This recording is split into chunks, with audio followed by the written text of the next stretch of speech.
Hi. I'm Detective X. A Shanghai man killed his wife, wrapped the body in a quilt, and hid her in the freezer for 105 days. During which time, the man audaciously splurged his wife's money on traveling and hotel trysts with other women, including multiple shopping sprees.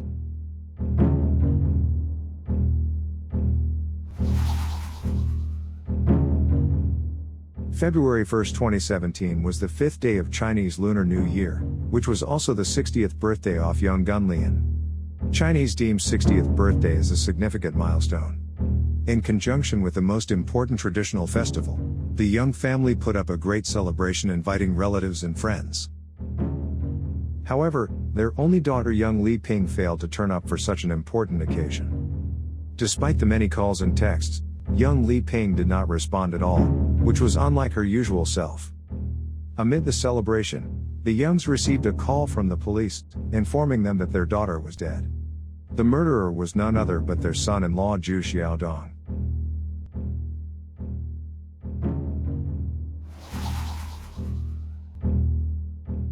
Young Li Ping, a native Shanghainese, was born on November 22, 1987. She was the only daughter of the Young family, a gentle and docile child since young. Her sweet look and good academic results had always been the parents' pride. After graduating from Shanghai Normal University, Young worked as a language teacher in a primary school affiliated to a prominent high school in Shanghai. She was fetching over renminbi 10,000 a month, which was a good pay as a fresh graduate. Her life took a worse turn when she met Zhu Xiaodong. Zhu Xiaodong, a native Shanghainese as well, was born on November 28, 1987. His parents separated when he was a small child. He had been living in Shanghai, Hongkou with his mom, in an old and tiny apartment, measuring at only 323 square feet. At the age of 14, Zhu was arrested for robbery and stained with a criminal record thereafter. Zhu had no degree. He attended vocational school and dropped out at the age of 19. Later he found a job in a shopping mall as a salesperson, fetching around renminbi 4,000 a month.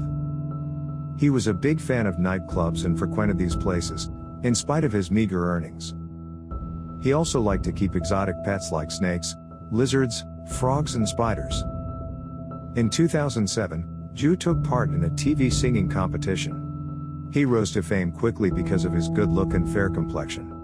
Many even saw him as a doppelganger of the well-known Chinese actor Hugh, winning him a nickname Little Hugh.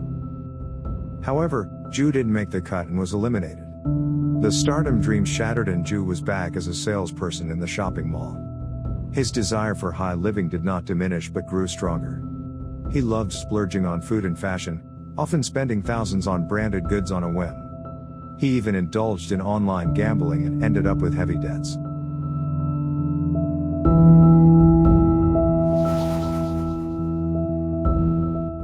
Zhu and Young met in 2013 over friends gathering. Zhu was struck by Young's beauty, and so was Young attracted to Zhu's good look and his avant-garde personalities. Zhu was tactical in his courtship, good at playing cat and mouse. The circle of friends dissuaded Young of this relationship because of their stark differences in family background and characteristics. Most of all, they felt Zhu was not a trustworthy person. Matter of fact, shortly after Zhu and Young acquainted, Zhu disappeared for a period of time. When he turned up again, Zhu told Young that he fell in love with her at first sight. Unfortunately, he was diagnosed with a brain tumor. The doctor said his illness was terminal and incurable. So he traveled to Tibet and camped at a foot of Snow Mountain, sustained himself by eating the hare meat and drinking snow water. After some time, he returned to the hospital for follow-up. The brain tumor miraculously disappeared. Zhu felt this must be the divine intervention and affirmation for their romance. As unequivocally absurd as it sounds, the gullible Young fell head over heels in love with Zhu. To Young, Zhu was irresistibly charming and charismatic. Young's upbringing was uneventful and conservative. Even after started working, Young's life was dull.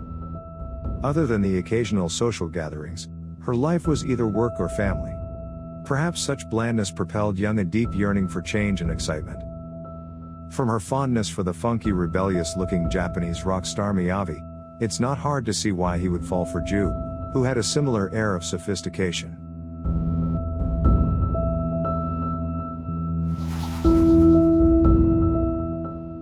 the summer of 2013, Young and Ju started dating officially but secretly.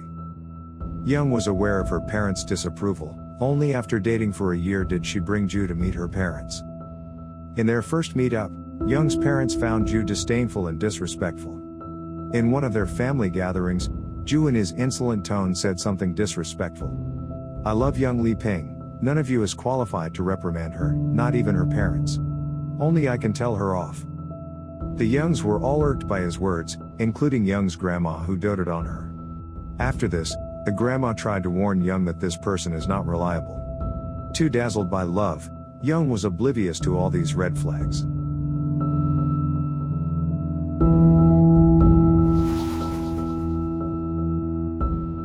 At the end of 2015, Ju and Young tied the knot. In view of Zu's financial difficulty, they held a simple wedding ceremony without wedding gowns nor photo shoots. Only a handful of friends were invited. Young, being the bride, donned in only a simple shirt with jeans. After the ceremony, Young moved into Zu's tiny apartment. Zu's mother subsequently moved out to make way for the newlywed. Young was more a dog and cat person, but she embraced Zu's exotic pets as her own. Her sacrifice reaped no returns but more nightmares.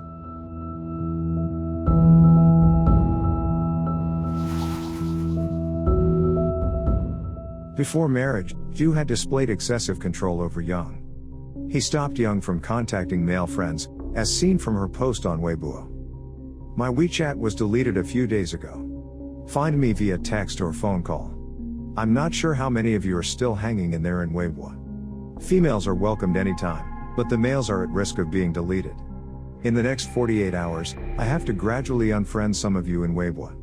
This is not a drill, but a real war without gunpowder." Because of Ju, Young had gradually become reclusive and avoided friends. After marriage, Zu's obsession with controlling Young grew more radical. He installed CCTV in the room, claiming he wanted to monitor the pets. In actual fact, he wanted to keep watch over Young. Ju continued to ban Young from contacting male friends.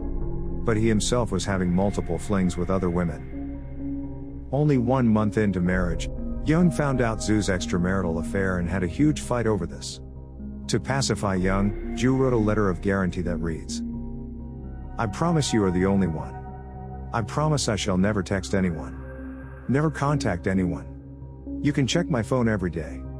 You can retrieve my phone record anytime, the first of each month." There was a chilling postscript that reads, "Perhaps we burn charcoal at home, die together."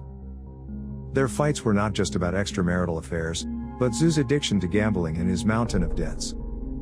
Zu's monthly salary was only a few thousand, as compared to Young's 10 over thousand renminbi. Other than paying all household expenses, Young had to pay off Zu's gambling debt.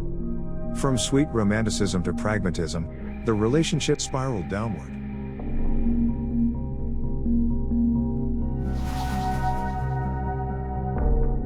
September 2016, Ju sold 2 of his favorite pythons and bought a big freezer, claiming it was to store meat for the pets. But it was too bulky to fit into a 300 square feet apartment, so he placed it on the balcony. Moreover, Ju said he found a high salary job in Hong Kong and requested Young to quit her teaching job and relocate with him.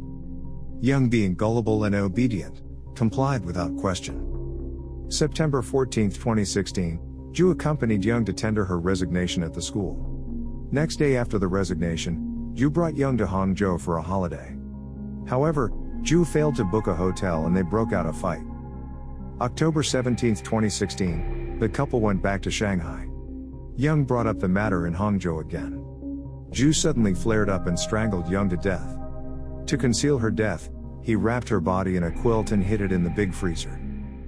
After Young's death, Ju had no qualms but spent Yang's money lavishly without restraint and showed no remorse. He frequented nightclubs, bought many luxurious goods, and went on holidays with different women. To avoid suspicion, Ju used Young's WeChat messaging account to impersonate her in communications with her friends and relatives. Whenever someone called, he would turn down the call and text, "My phone's microphone is broken. I can only text." During which time, he created excuses to dodge Young's parents' request for a birthday celebration.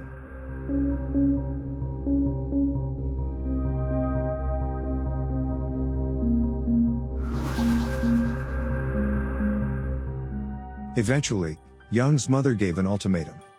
If she didn't turn up for her dad's 60th birthday, she would be deemed unfilial. To Chinese, filial piety is the most important virtue. Realizing he couldn't evade anymore, Zhu confessed to his mother.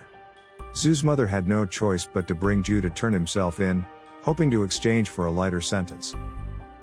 All the while, Zhu insisted it was involuntary manslaughter out of momentary recklessness, not a premeditated murder. The court ruled otherwise, judging that he bought books on murder and criminal cases before the killing. Even after the killing, he did not immediately surrender himself, but carefully concealed the matter by hiding the body away and impersonating his wife, leading others to believe Young was still alive. The Shanghai No. 2 Intermediate People's Court found him guilty of intentional homicide and sentenced him to death. Zhu's mother was indignant and appealed against the conviction, insisting the whole matter was involuntary manslaughter. She defended her son by claiming that he did not surrender earlier because he was only a boy and was terrified. Zhu's mother appealed, "Won't my son feel sad? That was the very wife he adored. I have only one son. What had happened, it was all my son's fault. But it was not intentional, it was just an accident." When Zhu's mother sought reconciliation with the Youngs, they were exasperated and revolted by what she said, and the way she overindulged her son. The Youngs hit back. After killing his wife, he squandered her money, went traveling, had flings with different women. Are these signs of terror? Are these signs of love to his very wife? This is an egocentric, cold-blooded murder. After the appeal, on July 5, 2019, the Shanghai High People's Court upheld the first instance ruling, which was the death penalty, even though Zhu had sought leniency based on his voluntary surrender to authorities and his insistence that the murder was not premeditated. On June 4, 2020, Zhu was executed in Shanghai. After a long and arduous 3 years, justice is finally served. Heartbroken but relieved, Young's father said, "I have waited this day for very long. I will convey the good news at my daughter's grave."